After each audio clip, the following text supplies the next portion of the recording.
Michael Hayes was alone. The vastness of space stretched endlessly around him, his spacecraft nothing more than a fragile bubble of technology in the cold void. For days, the ship's systems had been failing one by one. His mission had been simple, an exploratory trip to a new star system in search of resources for Earth, but a sudden meteor storm had changed everything. The debris shredded his ship, leaving him with only basic life support and limited propulsion. His AI's monotone voice echoed in the cockpit, reminding him of the dwindling power reserves. Warning, oxygen levels critical. Power at 20%. Michael leaned back in his seat, staring out at the sea of stars. He had known the risks of space travel, but the finality of his situation was sinking in. He had sent out distress signals to any nearby ships or stations, but out here, in the unexplored reaches of space, it was unlikely anyone would find him in time. He could only drift. And yet, just as he had begun to accept his fate, something strange happened. A signal, faint, almost imperceptible, pinged on his communications panel. At first, he thought it was a malfunction, some last trick his systems were playing on him. But as the signal grew stronger, it became clear it was something real. It was unlike any signal he had ever seen, a series of pulses and waves, almost musical in its structure. "What the hell?"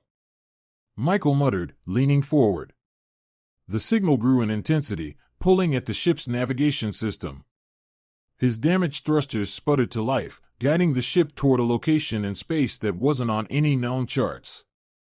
It was as if some invisible hand was gently tugging him toward a distant planet that had somehow evaded all human discovery. Without any other options, Michael let it guide him. The planet grew larger on his viewscreen, a blue and green world with swirling clouds, so Earth-like it made his heart ache with hope.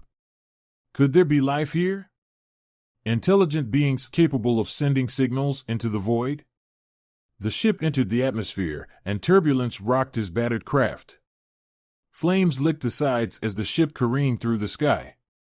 Alarms blared in his ears, and he gritted his teeth, bracing for impact. The last thing he saw before losing consciousness was the planet's surface rushing up to meet him. Michael awoke to warmth on his face. Groaning, he opened his eyes, blinking against the sunlight streaming through the cracked windshield of his ship. His body ached, but he was alive. Somehow, miraculously, the ship had survived the crash, albeit with significant damage.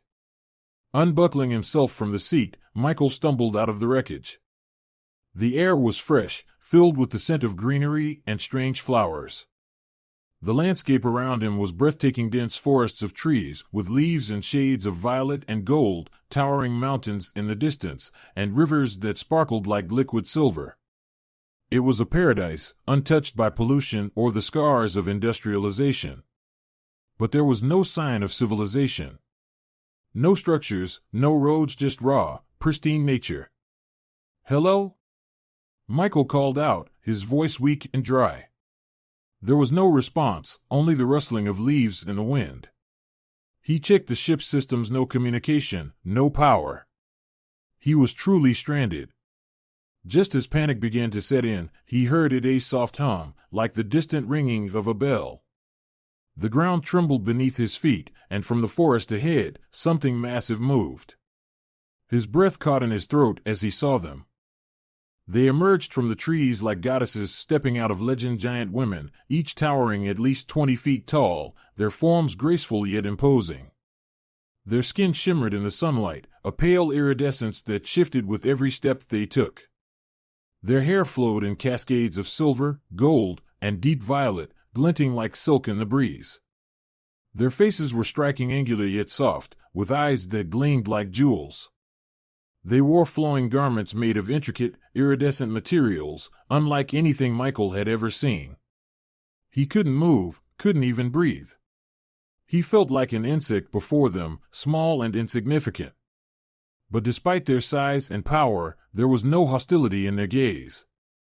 They looked at him with curiosity, almost as if they had been expecting him. One woman stepped forward, her movements slow and deliberate. She was the tallest among them, her presence commanding. Her eyes, a deep shade of amber, locked onto his, and Michael felt a strange pull, sense of connection that was impossible to explain. She knelt down, her face now level with his, and spoke in a voice that was deep yet gentle, resonating like a soft echo in his mind. "We have waited for you," she said. Michael blinked, his mind struggling to comprehend her words. "Waited out for me?" The giant woman nodded, her expression kind but serious. "Yes. You are the one from the stars, the one who will help us." Michael took a step back, his head spinning. "Help you? I don't understand." More of the women gathered around, their eyes filled with the same expectation. They were beautiful, ethereal, yet undeniably powerful. He felt dwarfed by their presence, like a child among giants. Yet their gazes held no malice, only hope. The woman who had spoken extended her hand toward him, palm open. Michael hesitated, but something in her eyes urged him to trust her. With trembling fingers, he placed his hand in hers. Her skin was warm, soft, and the moment their hands touched, he felt a surge of energy flow through him, an unspoken bond. "You will know soon enough," she said, her voice like the rustling of leaves. "We are the Atari, and you are the one who will save our people." Before he could respond, a sharp pain shot through his head, and everything went black. Michael woke up in a massive structure, lying on a bed that was clearly designed for someone much larger than him. The room around him was filled with strange, glowing plants, their light casting soft shadows on the stone walls. He tried to sit up, but winced at the soreness in his muscles. "Rest," a voice said from the corner of the room. He turned his head to see the giant woman from before, standing beside him. Her expression was soft, her eyes filled with concern. She knelt down again, her sighs still overwhelming, but there was something comforting about her presence. "You are safe now," she said. Michael swallowed, trying to clear the fog in his mind. "Where am I? What do you want from me?" The woman smiled, a sad, wistful expression. "You are in the heart of our land. We are the Atari, and our people have been waiting for someone like you for a long time." "Waiting for me?" Michael repeated, still confused. "Why?" The woman's amber eyes darkened with sorrow. "Because our world is dying. We are dying. And you, Michael Hayes, are the key to our survival." Her words hung in the air, leaving Michael more bewildered than ever. But as she spoke, he realized something. This was only the beginning of a journey far stranger and more important than he could have ever imagined. Michael awoke to the sensation of soft warmth pressing against his skin. It was disorienting at first, the memory of the crash still fresh in his mind. The previous encounter with the towering, ethereal women felt like a fever dream. But as his vision cleared, reality settled around him like a heavy blanket. He was lying in an enormous bed, far too large for someone of his size. The sheets were made of a silky material that shimmered faintly under the glow of soft lights embedded in the walls of the chamber. The architecture of the room was vast, built for beings far larger than humans. Stone columns stretched up to a high, arched ceiling, and intricate patterns decorated the walls, glowing faintly like a pulse. Michael sat up slowly, his head throbbing slightly as the enormity of his situation began to sink in. Where was he? More importantly, what was he to these strange, beautiful giants? His mind flashed back to the woman's words, "You are the one who will save our people."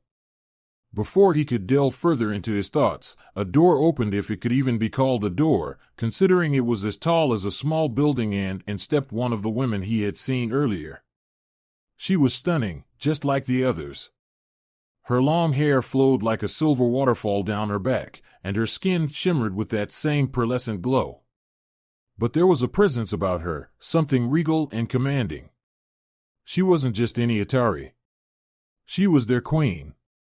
Michael tried to stand, feeling awkward and out of place in the oversized surroundings, but she waved a hand, motioning for him to remain seated. She walked closer, her movements fluid, each step calculated and graceful. When she finally stopped before him, she knelt, her eyes level with his. Despite her towering size, she somehow managed to convey warmth and gentleness. "I am Alara, Queen of the Atari," she said, her voice melodic, yet there was a weight behind her words, a sense of deep responsibility. "We have much to discuss, Michael Hayes." Michael hesitated, still reeling from everything. How do you know my name?" Alara smiled softly.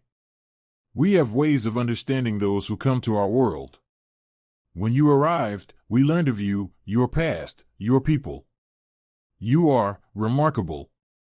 But more importantly, you are here because we need your help." "My help?" Michael rubbed his temples, trying to wrap his mind around the enormity of the situation. "I don't even know how I ended up on this planet. One minute, I'm adrift in space, and the next I'm crash landing here. What could I possibly do for your people?" Alara's expression turned somber, her luminous eyes dimming slightly with sorrow. She sat down on the ground before him, an action that, for a queen, seemed oddly humble. "Our world is on the brink of extinction. For centuries, the Atari have thrived, but a curse one we do not fully understand has fallen upon us. No male Atari have been born in over 100 years. Without men, our race is doomed. We are unable to reproduce, and our numbers have dwindled. Soon, there will be none of us left." Michael blinked, absorbing the information.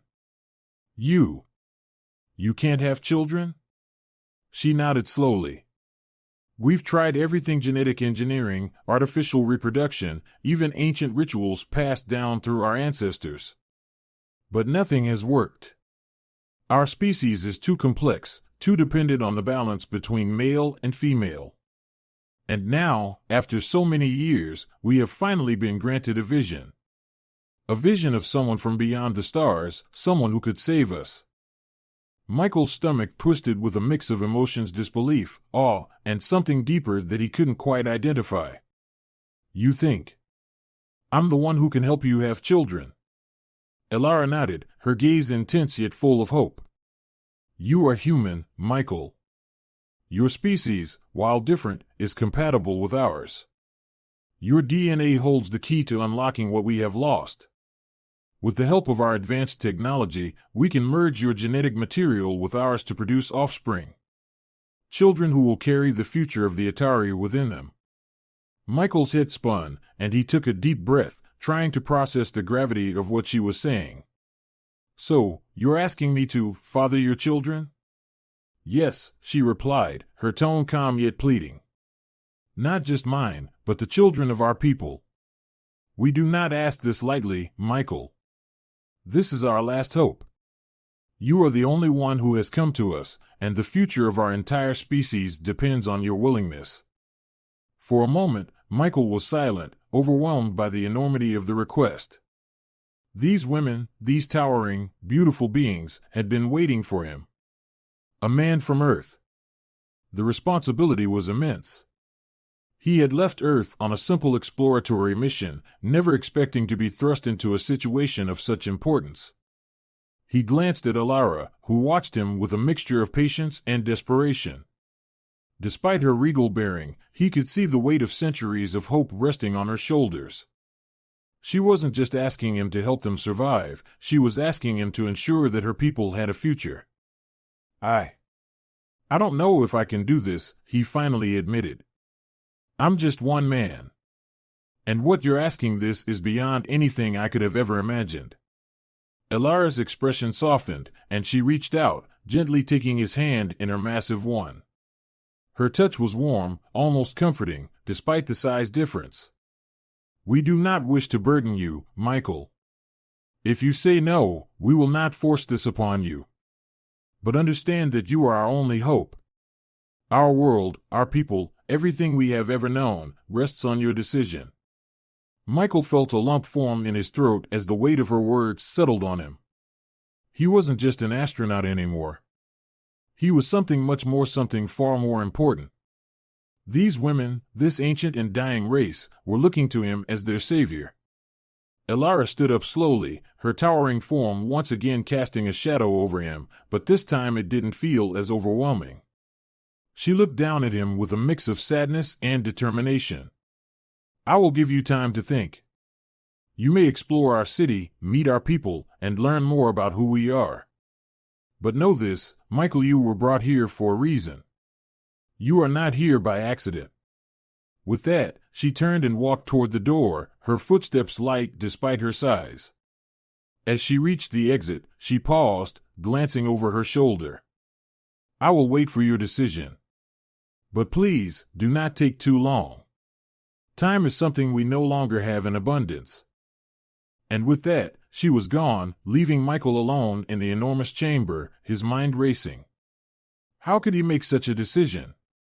He wasn't a hero, he wasn't a savior, he was just a man. But now, more than ever, he realized that he might be the only chance these women had left. The enormity of the situation pressed down on him, and as he lay back on the massive bed, staring up at the unfamiliar ceiling, one question haunted him. Could he really be the key to saving an entire species? As the hours passed, Michael found himself wandering the sprawling city of the Atari, a place of breathtaking beauty and ancient wonder. The structures were massive, designed to accommodate the giants who lived here, yet everything had an organic, natural feel. Towering trees intertwined with the buildings, and streams of water flowed through the streets like veins of life. The Atari themselves moved with a quiet grace, their ethereal presence making the city feel like a living dream. Everywhere he went, he saw the same hope reflected in the eyes of the women who passed by. They knew who he was, and though they didn't speak to him directly, their gazes held a quiet desperation, as if he were a lifeline in a sea of uncertainty. At the edge of the city, Michael found himself standing before a vast garden, its flowers glowing faintly in the twilight. There, under the shade of a massive tree, Alara stood waiting for him. She turned when she sensed his presence, her eyes searching his. Well, she asked softly. Have you made your decision? Michael took a deep breath, his heart heavy with the weight of what he was about to say. I'll help you, he said finally, his voice steady. But I need to know, how can we do this? How can I make sure I'm truly the one who can save your people? Alara smiled for the first time, a true, genuine smile, and it was like the sun breaking through the clouds. She stepped closer, her massive form towering over him, but somehow no longer feeling so alien. You are more than you realize, Michael Hayes, she whispered. Together, we will find a way. The days following Michael's decision felt surreal. The weight of his commitment had not fully settled, but the reality of it became more tangible with each passing hour. Alara had been true to her word. There was no coercion, no pressure, but an undeniable urgency hung in the air. Michael was their last hope, and that knowledge gnawed at him constantly. The Atari had prepared for this moment for generations. In the heart of their city, beneath its grand architecture and towering structures, lay a vast complex fusion of ancient ritual and futuristic technology. Here, they would begin the process of ensuring Michael's genetic compatibility with the Atari, a task that was both scientific and deeply spiritual. Alara accompanied him down into the depths of the complex, her presence both calming and commanding. Her role as queen had shifted from asking for help to guiding him through the steps that would determine the survival of her people. As they descended, Michael saw glimpses of the Atari's incredible technological advancements, machines that hummed with energy, glowing crystals that pulsed with life, and holographic displays that projected patterns too complex for his human understanding. There are 3 trials, Alara explained as they reached the entrance to the first chamber. These trials will determine whether you are truly compatible with our people. It is not just about biology, it is about spirit, resilience, and heart. Michael swallowed hard. He had been prepared for tests, but the way Alara spoke made the trials sound far more intense than he had imagined. Spirit? Resilience? What exactly do you mean? Alara turned to face him, her amber eyes serious. The Atari are not like humans. We are deeply connected to the life force of this world, to the energy that flows through all things. Your body may be compatible with ours, but your spirit must also be strong enough to endure what lies ahead. You will face challenges that test both your physical limits and the depths of your soul. Her words sent a chill down Michael's spine, but he nodded. I'll do whatever it takes. Elara gave him a soft, encouraging smile. I know you will. That is why you are here. The first trial began almost immediately. Michael was led into a large, circular chamber, the walls adorned with glowing patterns that seemed to shift and move as if alive. At the center of the room stood a strange, crystalline structure that pulsed with a faint light. Elara explained that this trial would test his body's resilience, whether he could withstand the physical challenges of merging human and Atari DNA. Michael was instructed to stand before the crystal, and as he did, the air around him began to hum with energy. The light from the crystal intensified, enveloping him in a shimmering aura. For a moment, it felt warm, almost comforting. But then, without warning, a surge of electricity shot through his body. Pain seared through him, and his muscles locked in place. It felt as though every cell in his body was being pulled apart and then stitched back together, over and over again. His vision blurred, and he dropped to his knees, gasping for air. The intensity of it was overwhelming, far beyond anything he had ever experienced. He wanted to scream, but his voice was trapped inside him.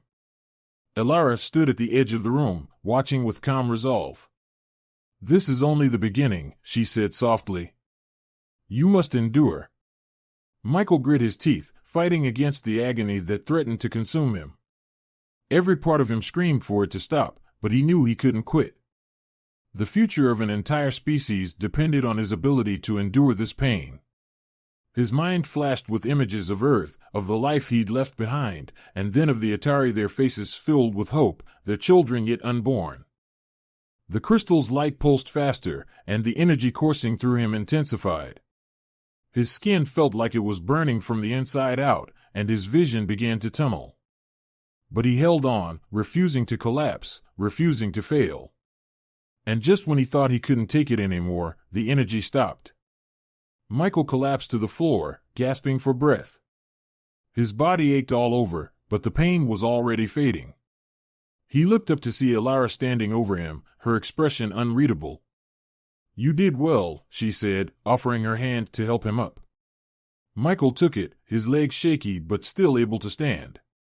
What was that? The first trial, Elara said. It tested your body's ability to adapt to our world's energy. If you had failed, the merging of your DNA with ours would have been impossible. But you survived, and that is a good sign. Michael wiped the sweat from his brow, his mind still reeling from the intensity of the experience. What's next? Elara led him out of the chamber, into a long, dimly lit hallway that felt much cooler than the last. The second trial, she said as they walked. It is a test of the mind. The second trial took place in a room that felt vastly different from the first. This chamber was dark, almost pitch black, except for faint, flickering lights that danced along the walls. At the center was a stone platform, surrounded by a circle of softly glowing symbols. Elara explained that this trial would test his mental resilience, the strength of his spirit, his ability to withstand the Atari's deepest connection to the world around them. You will enter a state of deep meditation, Elara said. In this state, you will be confronted with your fears, your doubts, and your darkest thoughts. Only by overcoming them can you prove your mind is strong enough to face the challenges of merging with us. Michael frowned. You mean like a vision quest? In a sense, Elara replied. But the Atari connection to the life force of this planet is far more intense than what humans experience. Your mind will be open to the energy of the world, and in that space, your fears will manifest. Michael wasn't sure what to expect, but he trusted Elara. He stepped onto the platform and sat down in the center of the glowing symbols. Elara stood at the edge of the circle, watching him closely. Close your eyes, she instructed. Michael did as she said. He felt a gentle warmth spread through his body, but this was different from the searing energy of the first trial. This warmth was soothing, almost like being wrapped in a comforting blanket. He allowed himself to relax, letting his mind drift. At first, everything was calm. His thoughts wandered through memories of his childhood, his family, his life back on Earth. But then, slowly, those memories began to twist. Faces he recognized became distorted, and familiar places dissolved into shadows. Fear crept into his mind, subtle at first, but then stronger, more insistent. The shadows closed in, and suddenly, he was no longer in control. He found himself standing in the wreckage of his spaceship, alone in the vast emptiness of space. His oxygen was running out, the walls of the ship crumbling around him. Panic gripped him as the darkness pressed in, suffocating him, whispering of failure. "You will die alone," the voices hissed. "You will fail them." Michael's heart raced, and he struggled to breathe. The fear was overwhelming, more real than anything he had ever felt. But deep inside, a voice pushed back against the terror. "You have survived worse. You will survive this." Drawing on that inner strength, Michael forced himself to focus, to remember that this was just a trial. The voices, the darkness, it was all an illusion. With a surge of willpower, he fought through the fear, banishing it from his mind. The shadows receded, the voices silenced. And then, just as quickly as it had begun, the trial was over. When Michael opened his eyes, the room was bathed in soft light once more. Elara stood before him, her expression filled with approval. "You have passed," she said quietly. "Your mind is strong." Michael stood up, feeling a mixture of exhaustion and relief. "That was intense." Elara nodded. "The trials are designed to push you to your limits. Only by proving your strength can you truly become one with our people." Michael took a deep breath, steadying himself. "What's the final trial?" Elara's gaze softened. "The final trial is not one of the body or mind. It is one of the heart." The final trial took place in a vast garden, a place of unmatched beauty, where the air was filled with the scent of exotic flowers, and the soft glow of the setting sun bathed everything in gold. Michael stood at the center of the garden, and before him, Elara approached, her expression different this time, less the queen, more the woman. "This is where the heart is tested," she said softly. "The Atari believed that true compatibility goes beyond physical or mental strength. It is about the connection between souls.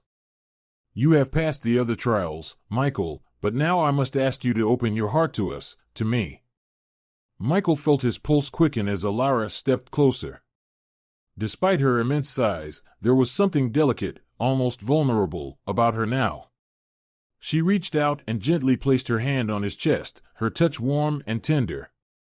"I have led my people for many years," Elara whispered. "But I am not just a queen. I am a woman, and like my people, I long for connection, for love. The final trial is not about survival. It is about whether you can truly open yourself to us. Whether you can care for us as we care for you." Michael's heart raced, but not with fear. The bond between them had been growing since the day he crashed on this planet, and now, standing here with Elara, he understood what she was asking. This wasn't just about saving a species, it was about building a future together. A future that included love. "I'm ready," Michael said, his voice steady. "I'm ready to open my heart." Elara smiled, a true, radiant smile, and in that moment, Michael knew he had passed the final trial. The connection between them, between him and the Atari, was real. And together, they would build a future for both their peoples. The trials were over, but a new journey had only just begun. The days following the completion of Michael's trials were filled with a quiet, electric anticipation. The Atari city hummed with life in a way that Michael hadn't seen before. There was a palpable sense of hope, a stirring of excitement among the giant women. For the first time in over a century, they believed in a future for their people, a future made possible by a single human man who had crash-landed in their world. Elara had arranged for a grand ceremony to mark the beginning of this new chapter, not just for the Atari, but for Michael as well. The trial of the heart had forged a deep connection between him and the Queen, and though their love had grown quietly, it was undeniable. Their bond would be the foundation for the hybrid future of both species. On the day of the ceremony, the city was alive with celebration. Towering structures were adorned with radiant flowers and glowing banners that shimmered in the alien sunlight. The Atari women moved gracefully through the streets, their flowing robes sparkling with the colors of their ancestors. Michael, still adjusting to life among these giants, felt a mix of awe and humility. He had become a part of their world, something that had once seemed impossible. The ceremony took place in the central square, a vast open space surrounded by towering trees that reached up toward the sky. At the center was a massive stone platform where the leaders of the Atari stood, with Alara at the front, her presence as commanding as ever. She wore a gown of woven light, its iridescent fabric catching the sun's rays and casting soft, multicolored glows around her. As Michael approached the platform, guided by a group of Atari attendants, he couldn't help but feel the weight of the moment. This was more than a celebration, it was a declaration of unity between two species, a bond that would shape the future of their world. Alara stepped forward to meet him, her towering form graceful as she bent slightly to offer him her hand. "Michael," she said softly, her amber eyes full of warmth and pride. "You have done more for us than you can ever know. Today, we celebrate not just your courage, but the beginning of a new life for our people." Michael looked up at her, feeling the strength of their connection settle into his bones. "I never expected any of this, Alara. But I'm honored to be a part of it. I'm honored to be part of your people." She smiled, a genuine, radiant smile that sent a wave of warmth through him. "We are all honored to have you, Michael. You have given us hope, and now we will give you something in return, something that will forever bind us together." With a graceful motion, Alara turned to address the gathered Atari, her voice carrying easily over the vast space. "Today marks the dawn of a new era for the Atari. We welcome Michael Hayes as one of our own. His bravery, his strength, and his heart have shown us the path forward. Together, we will build a future of unity, one that blends the best of both our worlds." The Atari women cheered, their voices echoing across the landscape like a harmonious song. The sound filled Michael with a sense of belonging he hadn't felt in years.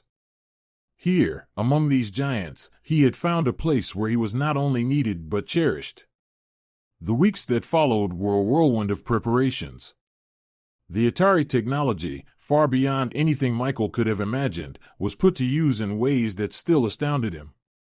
Their genetic advancements allowed them to merge his DNA with theirs in a way that would ensure the survival of their species.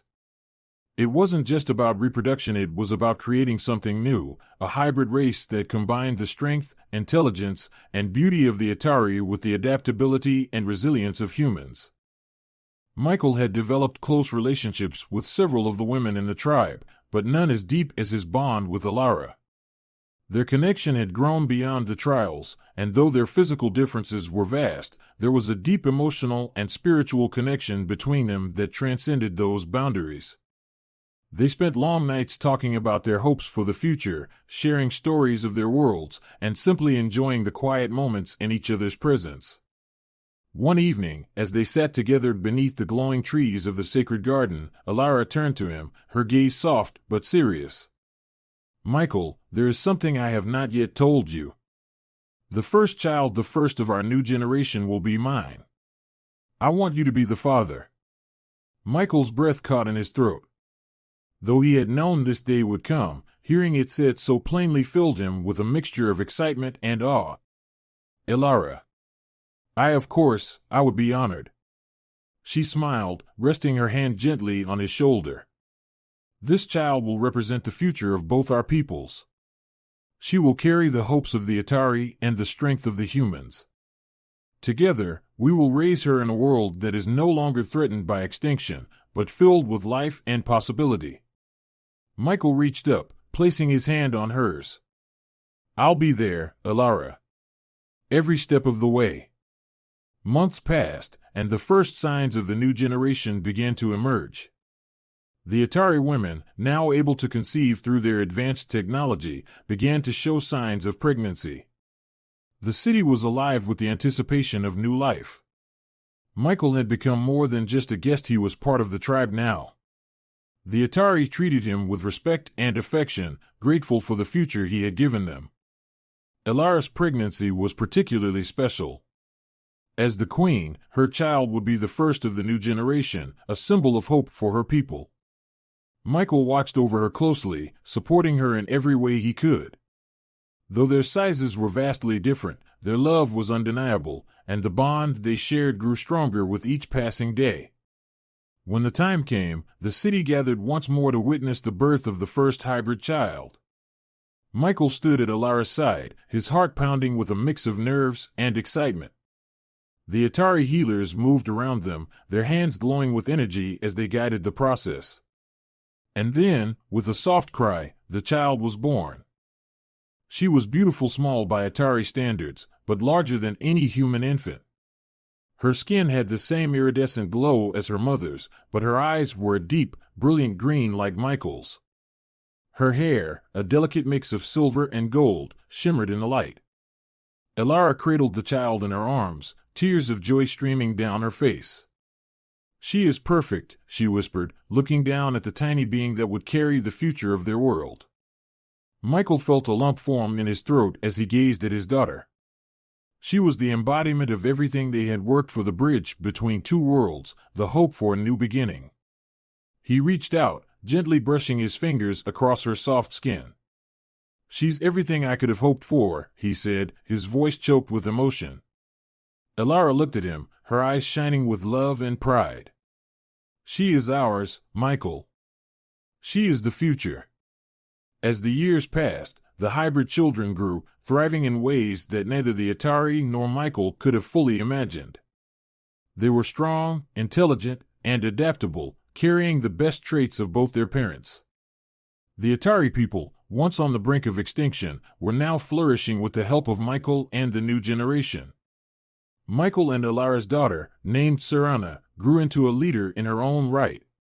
She embodied the strength and grace of the Atari, but also the curiosity and adaptability of humanity.